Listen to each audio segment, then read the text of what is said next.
দহকৰ ঘৰত কিমান আছে 5টা আছে 1 2 3 4 5 এনে 5 10 লিখিছে 5 10 51 ইয়াত মই এটা কৰি দিছো এককৰ ঘৰত 1 2 3 3 লিখিছো সংখ্যাটো আৰু একক 1 2 3 4 5 5 10 5 10 3 ইয়াতে 5 10 3 53 তাৰ পিছৰটো মই কৰি দিম চাবা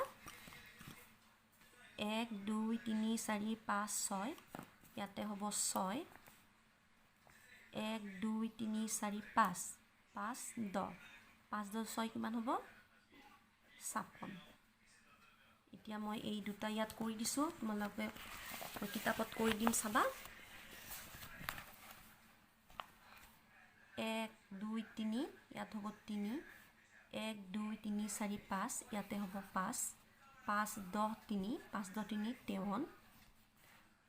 2 3 4 5 6 ইয়াতে হ'ব 6 1 2 3 4 5 ইয়াতে হ'ব 5 5 10 6 5 10 6 56 1 2 3 4 5 6 7 ইয়াতে হ'ব 7